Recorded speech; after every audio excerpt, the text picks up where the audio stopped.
اللہ رب العزت کی یہ کائنات اور اس کائنات میں بسنے والے یہ حیوانات اور وسعت زمین پر پھیلے ہوئے یہ نباتات، پھول پودے، درخت اور فضاؤں میں اور زمین کی تہہ میں تیرنے والے اور چلنے والے، رینگنے والے جانور، کیڑے مکوڑے، یہ کوئی چیز بھی فضول نہیں ہے۔ اللہ رب العزت نے اس کو ایک مقصد کے تحت تخلیق فرمایا ہے۔ ربنا ما خلقت هذا باطلا سبحانک فقنا عذاب النار۔ جو لوگ حق کو پہنچے انہوں نے بلند آواز سے یہ اعلان کیا کہ ہمارے رب جو کچھ تو نے پیدا کیا یہ باطل نہیں ہے، یہ فضول نہیں ہے، ناحق نہیں ہے، اس کا کوئی نہ کوئی مقصد ہے۔ فقنا عذاب النار، اے اللہ ہمیں ان لوگوں میں سے رکھ، ہمیں ان لوگوں میں شامل کر جو غور کرتے ہیں، جو فکر کرتے ہیں اور اس فکر کے نتیجے میں تیرے عرفان کو پہنچتے ہیں۔ ہمیں ان میں سے نہ کر جو تیری تخلیق سے غافل ہیں، جو تیرے مقصد تخلیق سے غافل ہو چکے، ہمیں ان میں سے نہ کر چونکہ وہ تیرے عرفان سے محروم ہیں، اور جو اللہ کے عرفان سے محروم ہو وہ حقیقت میں عذاب میں ہے۔ آج کے درس میں ہم آپ کو یہ بتانے کی کوشش کریں گے کہ اللہ رب العزت نے ہمارے چاروں طرف ان گنت بے شمار ایسے شواہد اور ایسی علامات رکھی ہیں جو کہ بندے کو اپنے رب کی طرف متوجہ کرنے کی بھرپور کوشش کرتی رہتی ہیں۔ اگر انسان ان چیزوں کو سمجھنے کی کوشش کرنے لگے اور ان چیزوں کی طرف توجہ کرے تو بہت جلد وہ اپنے مقصد کی طرف متوجہ ہو سکتا ہے، ورنہ تو پھر رات دن اسی طرح گزرتے رہیں گے جس طرح کے پچھلے رات دن گزر گئے۔ آپ نے اپنی عمر کا ایک طویل حصہ، عمر کا ایک بہت لمبا حصہ غفلت میں گزار دیا ہے اور اپنے ماہ و سال کو مختلف ایسے معاملات میں صرف کر دیا ہے کہ جن کا سارا تعلق ہمارے جسمانی مفادات سے تھا اور ہمارے خواہش نفس سے تھا۔ بس وہ زندگی گزر گئی،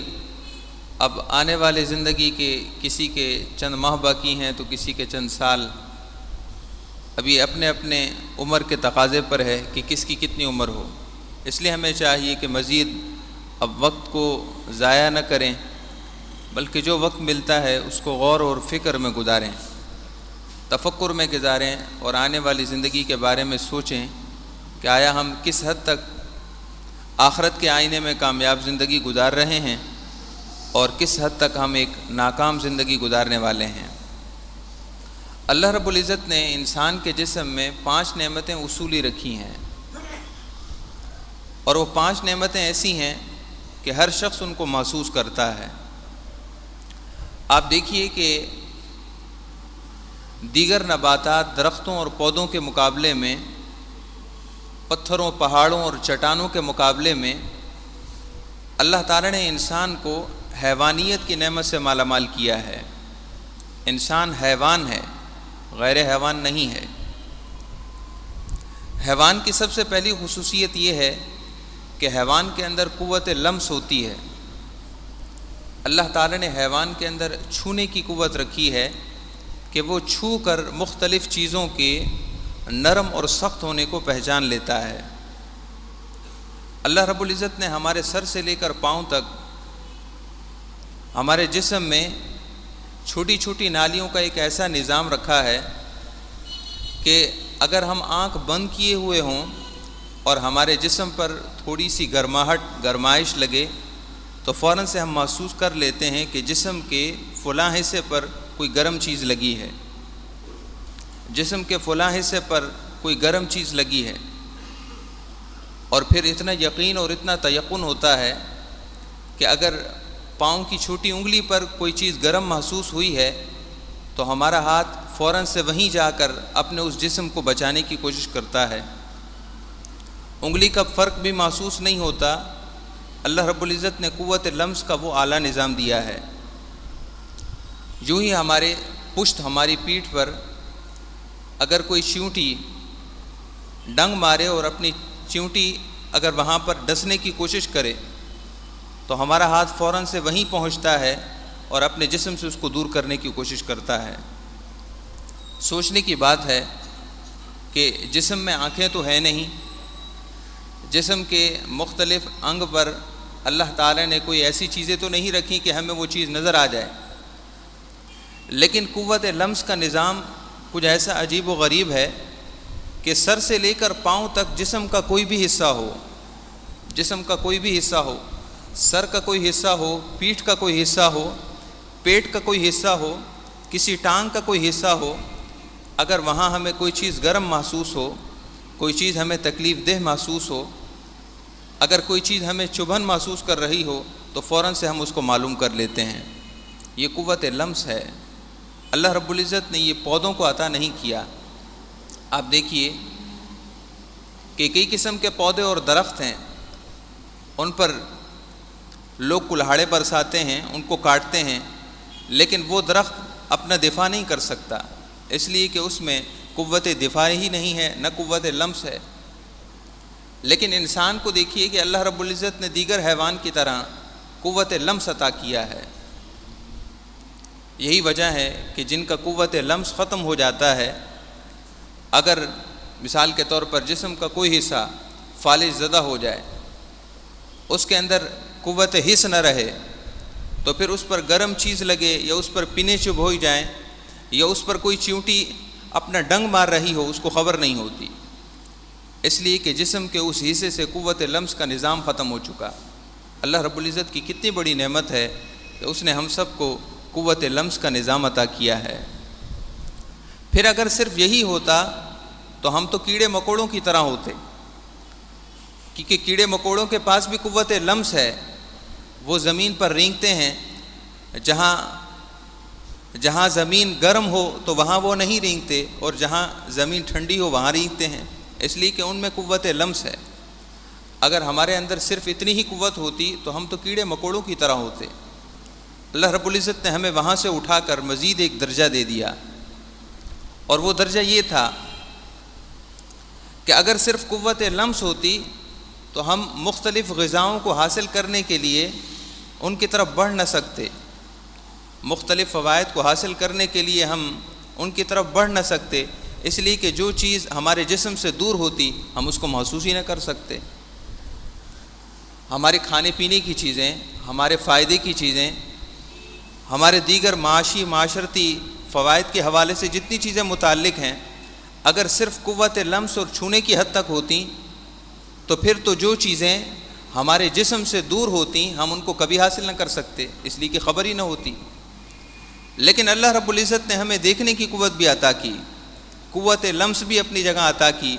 دیکھنے کی قوت بھی عطا کی، اور دیکھنے کی قوت بھی ایسی عجیب ہے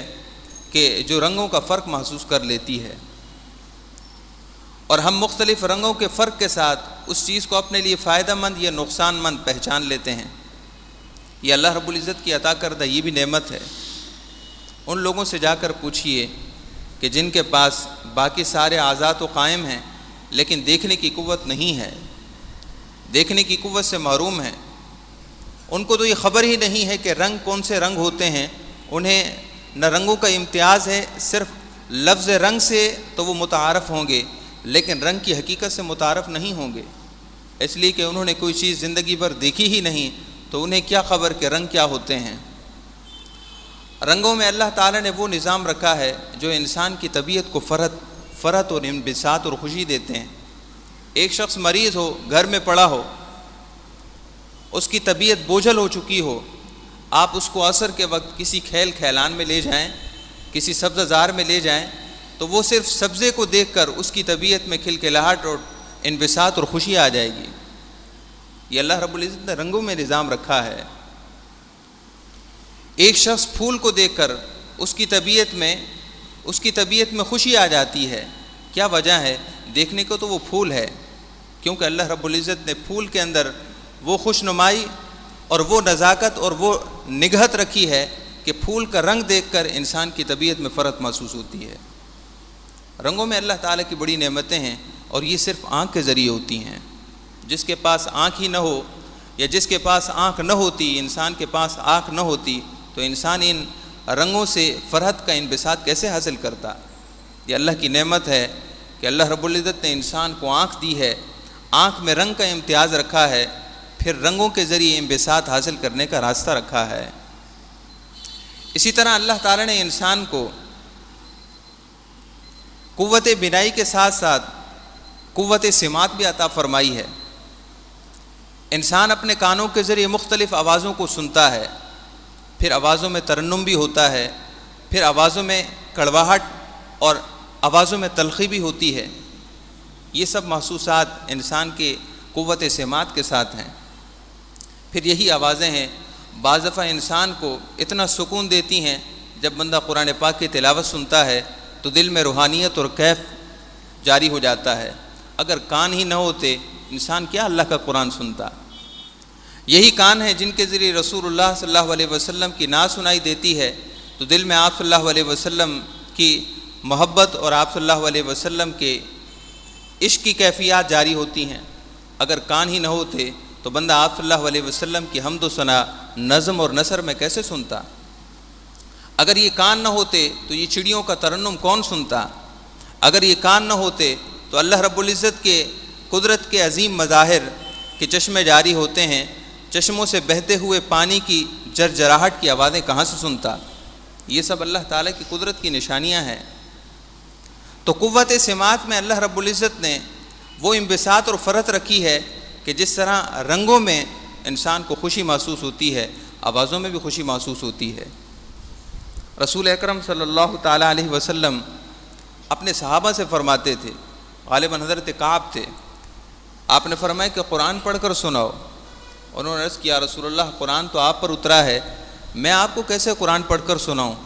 آپ نے ارشاد فرمایا کہ میں اس بات کو پسند کرتا ہوں کہ میں کسی اور کی زبان سے قرآن سنوں۔ تو سننے میں ایک لذت ہے، سننے میں ایک لطافت ہے، سننے میں سماعت میں اللہ تعالیٰ نے وہ خوشیاں رکھی ہیں جو بعض دفعہ بولنے اور دیکھنے میں محسوس نہیں ہوتی۔ اس لیے ہمیں قوت سماعت پر اللہ تعالیٰ کا شکر کرنا چاہیے۔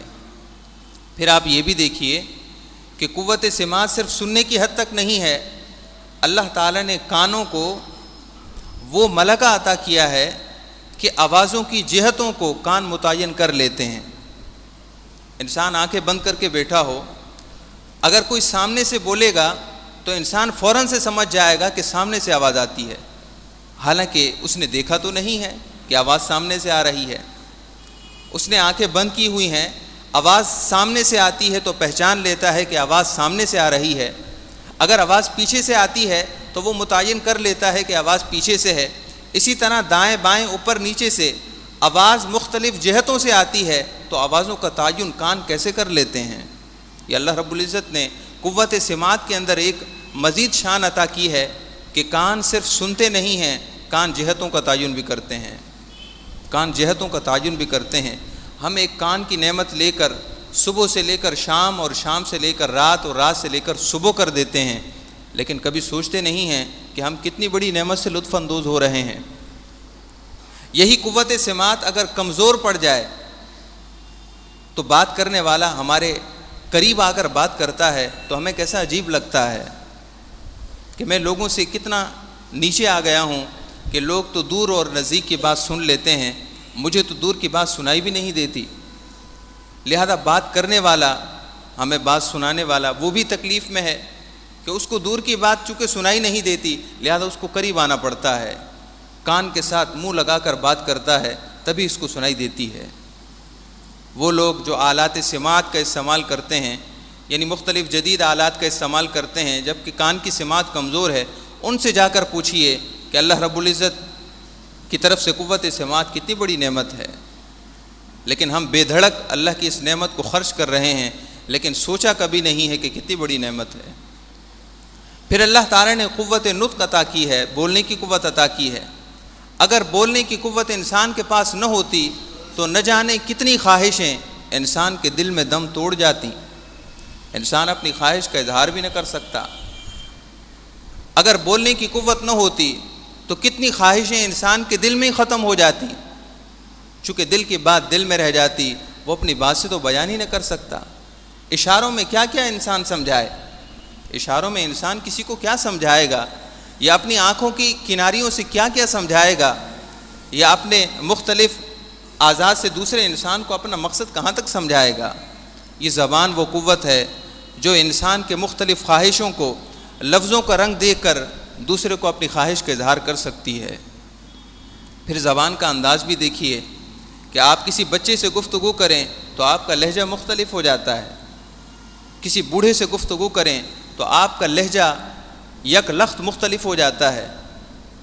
اہلیہ سے بات کریں، بیوی سے بات کریں تو لہجہ مختلف ہے، کسی کاروباری سے بات کریں تو لہجہ مختلف ہے، دوست سے بات کریں تو مختلف لہجے میں مختلف نوعیت تبدیلی آ گئی۔ یہ سب کہاں سے ہوتا ہے؟ ہم نے کبھی نہیں سوچا، حالانکہ یہ ایک اللہ رب العزت کی طرف سے ایک پورا نظام ہے جو خود کار نظام ہے، آٹومیٹک سسٹم ہے، لیکن دیگر چیزوں کے بارے میں تو ہم بہت سوچتے ہیں کہ یہ بھی چیز ہے، یہ بھی آٹومیٹک ہے، یہ بھی خود کار ہے، لیکن کبھی اپنے اندر کے خود کار نظام کے بارے میں ہم نے نہیں سوچا۔ یہی زبان کی قوت تھوڑی دیر کے لیے بند ہو جائے تو ہم بالکل بے اختیار ہو جائیں۔ ہمارا موبائل فون وہ کسی کام کا نہیں رہا، اگرچہ اس میں 1000 سے زائد نمبر اور کانٹیکٹس ہیں، اس کی وجہ یہ ہے کہ زبان نے بولنا چھوڑ دیا ہے، زبان نے قوت نطق چھوڑ دی ہے، یا تھوڑی دیر کے لیے ہماری آواز میں کھڑکھڑاہٹ پیدا ہو جائے اور ہمارے گلے میں خرابی آ جائے اور ہم بول نہ سکتے ہوں، تب بھی ہماری طبیعت بے چین ہو جاتی ہے۔ تو ہمیں سوچنا چاہیے، اتنی بڑی نعمتیں ہم اپنے پاس رکھتے ہوئے پھر بھی اپنی پریشانیوں کا رونا پیٹتے ہیں۔ ایک مفلس اور تنگ دست تھے، ان کے اولاد زیادہ تھی اور کاروبار کوئی صحیح نہیں چلتا تھا۔ ہر وقت کہتے تھے کہ میرے اوپر یہ پریشانی ہے، یہ تکلیف ہے، یہ پریشانی ہے، یہ تکلیف ہے۔ کسی اللہ والے کے پاس چلے گئے، امام غزالی رحمۃ اللہ علیہ نے احیاء العلوم میں لکھا ہے، کسی اللہ کے نیک بندے کے پاس چلے گئے اور کہنے لگے کہ حضور ایک زمانہ ہوا، مجھے تو تکلیفوں نے ایسا گہرا ہے کہ جان چھوٹنے کو نہیں آتی، بچے زیادہ ہیں، اولاد زیادہ ہے، گھر کے خرچے پورے نہیں ہوتے، اور ساری تکلیفیں میرے ہی گھر میں ہیں، باقی سب جگہ امن ہی ہے۔ اس اللہ کے نیک بندے نے بڑے ہی خوب انداز میں سمجھایا، فرمانے لگے اچھا ایسا کرو، تمہارے پاس دیکھنے کی نعمت ہے، تم دیکھ سکتے ہو، کیا یہ پسند کرتے ہو کہ 10,000 درہم تمہیں دے دیے جائیں اور آنکھ کی نعمت تم سے چھین لی جائے؟ انہوں نے کہا نہیں، یہ تو میں پسند نہیں کرتا، اگر میں دیکھوں گا نہیں تو پھر تو میری زندگی کا جینا ختم ہو جائے گا اور زندگی کے جینے میں پریشانی آ جائے گی، میں دیکھوں ہی نہیں تو زندگی کیسے گزرے گی؟ فرمانے لگے اچھا پھر ایسا کرو کہ جو سننے کی قوت ہے یہ تم سے واپس لے لی جائے اور 10,000 درہم تمہیں دے دیے جائیں تاکہ تمہارے خرچ پورا ہو سکے اور تمہاری زندگی پرکیف ہو سکے۔ انہوں نے کہا حضور 10 درہم ایسے لے کر میں کیا کروں گا جب میں سننے سے ہی محروم ہو جاؤں؟ فرمانے لگا اچھا پھر ایسا کرو 10,000 درہم لے لو اور پھر بولنے کی قوت چھین لی جائے۔ وہ کہنے لگے ایسے 10,000 درہم کو میں کیا کروں گا جب میں بول ہی نہ سکوں؟ ایسے ہی انہوں نے 5 نعمتیں گنوائیں اور پھر آخر میں فرمانے لگے بیٹا آپ کے پاس 50,000 درہم کی نعمتیں تو پہلے سے موجود ہیں، پھر کیوں کہتے ہو میں مفلس ہوں، تنگ دست ہوں؟ اللہ کی نعمتوں کو شمار کیا جائے، اللہ تعالیٰ کی نعمتوں کو دیکھا جائے، اس نے ہمیں کتنی نعمتیں عطا کر رکھی ہیں۔ ایک ایک پریشانی کو لے کر ہم ہر وقت رونا پیٹتے رہتے ہیں کہ یہ پریشانی ہے، یہ پریشانی ہے، یہ پریشانی ہے، اتنی نعمتیں ہیں ان کو نہیں دیکھتے۔ یہ مردوں کا کام نہیں ہے، یہ انسانوں کا کام نہیں ہے کہ وہ تھوڑی تھوڑی پریشانیوں کو لے کر اللہ کے حضور بیٹھ جائیں کہ اللہ یہ پریشانی ہے تو دور ہی نہیں ہوتی۔ ایک حافظ قرآن تھے، امام غزالی رحمۃ اللہ علیہ نے لکھا ہے، حافظ قرآن تھے، قرآن کے حافظ تھے لیکن تنگ دست تھے۔ اکثر کہتے تھے میں تو بہت ہی غریب ہوں، پریشان حال ہوں۔ رات کو سوئے خواب میں تو کسی کہنے والے سے یہ کہتے ہوئے سنا کہ آپ کہتے ہو میں مفلس ہوں، ایسا کرو کہ سورہ انعام ہم آپ کو بھلا دیتے ہیں، سورہ انعام آپ کو بھلا دیتے ہیں اور 10,000 درہم آپ کی گود میں ڈال دیتے ہیں، 10,000 چاندی کے سکے آپ کو مل جائیں گے، آپ کا گزر بسر ہو جائے گا، لیکن سورہ انعام یاد نہیں رہے گی، سورہ انعام بلا دیں گے۔ وہ کہنے لگے نہیں، سورہ انعام میں نے اتنی مشکلوں سے یاد کی ہے، اللہ کا قرآن میرے سینے میں ہے، میں یہ کیسے برداشت کر سکتا ہوں کہ وہ اللہ کا کلام جو میرے سینے میں ہے وہ میرے سینے سے محو ہو جائے۔ کہنے والے نے یہ کہا چلو سورہ ہود کو بلا دیتے ہیں، 10,000 درہم تمہیں دے دیتے ہیں۔ پھر سورہ یوسف کا، اور اسی طرح 10 صورتیں انہوں نے لیں، اور جب 10 صورتیں خواب میں بیان ہو چکیں تو پھر کہنے والے نے یہ کہا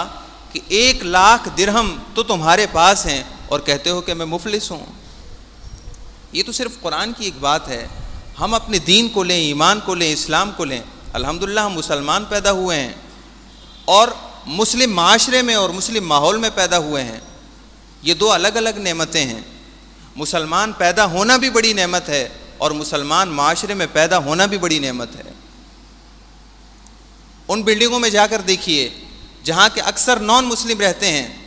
اکا دکا مسلمان کا ایک گھر ہو، ان سے جا کر پوچھئے ان کے لیے اس بلڈنگ میں رہنا کتنا مشکل ہے،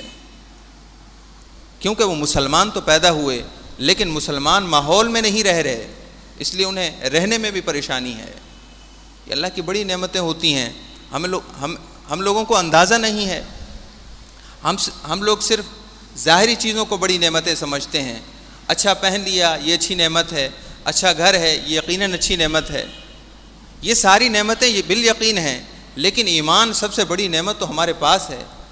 اتنی بڑی نعمت سینے سے لگا کر پھر بھی ہم سوچیں کہ ہم غریب ہیں، ہم تنگ دست ہیں، ہم پریشان حال ہیں، دوستو ہرگز ایسا نہیں ہے۔ اللہ تعالی نے ہمیں ایمان اور صحت کے ساتھ بہت بڑی نعمتوں سے مالا مال کیا ہوا ہے۔ سیدنا عیسیٰ علیہ السلام یا کوئی اور اللہ کے نبی تھے، ان کا گزر سفر کے دوران تھے، کہیں سے گزر ہو رہا تھا تو پہاڑ کی ایک چٹان میں سے آواز آ رہی تھی کہ کوئی بندہ اللہ کی بارگاہ میں کہہ رہا تھا، یا اللہ تیرا شکر ہے، تو نے مجھے اتنی نعمتوں سے نوازا ہے کہ تیری اکثر مخلوق ان نعمتوں سے محروم ہے۔ پہاڑ کی ایک چٹان سے ایک آواز آ رہی تھی، کوئی کہنے والا بندہ اللہ کے حضور کہہ رہا تھا، یا اللہ تیرا شکر ہے، یا اللہ تیری حمد اور تیری ثنا ہے کہ تو نے مجھے اتنی نعمتوں سے نوازا ہے کہ اکثر لوگ ان نعمتوں سے محروم ہیں۔ وہ اللہ کے نبی غالباً سیدنا عیسیٰ علیہ السلام تھے، تشریف لے گئے تو ایک غار میں اللہ کا ایک نیک بندہ ہے، عبادت میں مصروف ہے، لیکن اس کا حال یہ ہے کہ وہ آنکھوں سے معذور ہے، ہاتھوں سے معذور ہے، پاؤں سے معذور ہے،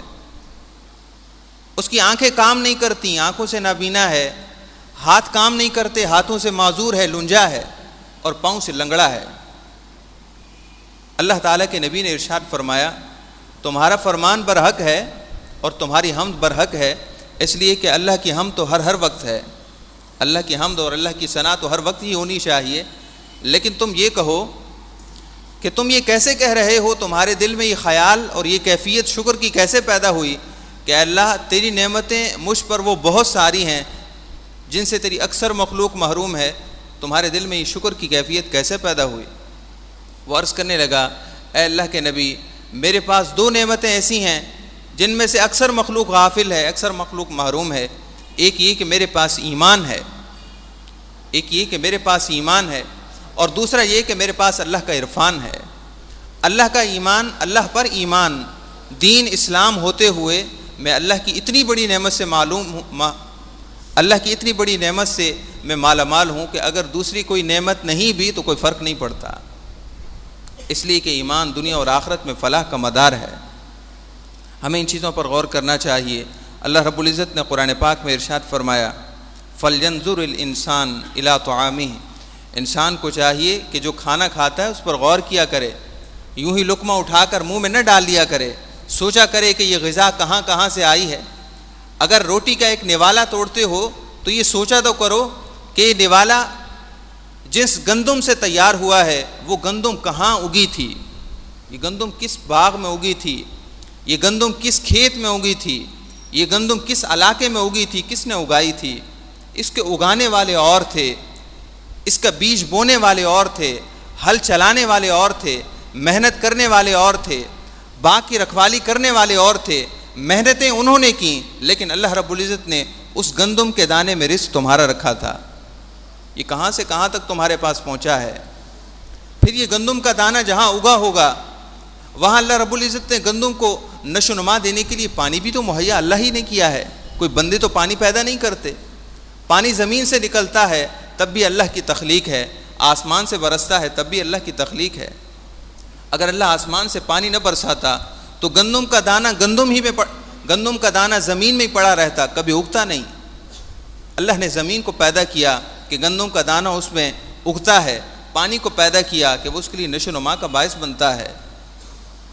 پھر یہ بھی سوچو، نوالا منہ میں ڈالتے ہو، اگر تمہارے منہ میں دانت نہ ہوتے نوالا چباتے کیسے؟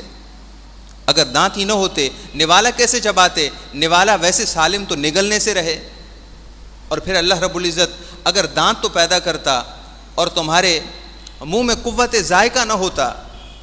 اگر تمہارے منہ میں ذائقے کی قوت نہ ہوتی تو پھر تو تمہارے لیے نوالا اور تمہارے لیے مٹی کھانا برابر ہوتا، دونوں برابر ہوتے، اس لیے کہ ذائقے کی نعمت اللہ نے منہ میں رکھی ہے۔ انسان میٹھے کو محسوس کرتا ہے، یہ منہ میں ذائقے کی قوت ہوتی ہے، کڑواہٹ کو محسوس کرتا ہے، منہ میں ذائقے کی قوت ہے۔ اگر منہ میں ذائقے کی قوت نہ ہوتی تو پھر نوالے کو چباتے رہتے، کوئی فائدہ حاصل نہ ہوتا۔ محترم سامعین کرام، اللہ رب العزت نے ہماری بظاہر تھوک کے اندر بڑی نعمتیں رکھی ہیں۔ ہمارے ایک دوست تھے، وہ براہ راست خود انہوں نے اس شخص کو دیکھا تھا جس کے بارے میں آپ کو بات سنا رہا ہوں۔ بہت مالدار شخص تھا، وہ دولت کے اس کے پاس انبار تھے، لیکن تھوک کے اندر جو ذائقے کی قوت اللہ نے رکھی ہے وہ اسے محروم تھا، اس کا تھوک نہیں بنتا تھا، لہذا ذائقے کی قوت نہ تھی۔ اگر اسے کچھ کھانا پڑتا تھا تو وہ لکوڈ کھاتا تھا، لکوڈ غذا استعمال کی جاتی تھی، چونکہ چبایا اس وقت جاتا ہے جب کہ ساتھ میں تھوک کی آمیزش ہو، تبھی دانت چباتے ہیں۔ اگر تھوک کی آمیزش نہ ہو تو دانت چبا نہ سکیں۔ اللہ تعالی نے تھوک کے اندر وہ صلاحیت رکھی ہے، اس کا تھوک ہی نہیں بنتا تھا، اس کے اندر قوت ذائقہ نہ تھی۔ جب کبھی اس کو اس طرح کی کوئی غذا کھانے کی خواہش ہوتی تو اس نے ایک اور شخص کو رکھا ہوا تھا جو اپنے منہ میں نوالے کو چباتا تھا، منہ میں نوالا چبا کر منہ سے نکالتا تھا اور پھر اس کے منہ میں ڈالتا تھا۔ ہم کتنے نوالے دن میں چبا لیتے ہیں؟ بہت سے لوگوں کے منہ 24 گھنٹے چلتے رہتے ہیں، لیکن کبھی اللہ کے حضور سبحان اللہ اور اللہ تعالیٰ کے حضور الحمدللہ کا کبھی کلمہ ادا نہ ہو سکا۔ ہمیں چاہیے کہ اللہ تعالیٰ کی نعمتوں کے بارے میں سوچیں۔ ہم شب و روز کئی نعمتوں میں ہیں لیکن ہمیں اس کا احساس نہیں ہے۔ اللہ رب العزت دعا ہے اللہ رب العزت مجھے اور آپ سب کو ہر نعمت کا احساس کرنے، نعمتوں پر شکر کرنے اور نعمتوں کے شکرانے میں اللہ رب العزت کے حضور ہمیشہ اپنی زندگی کو عبادت میں گزارنے کی توفیق عطا فرمائے۔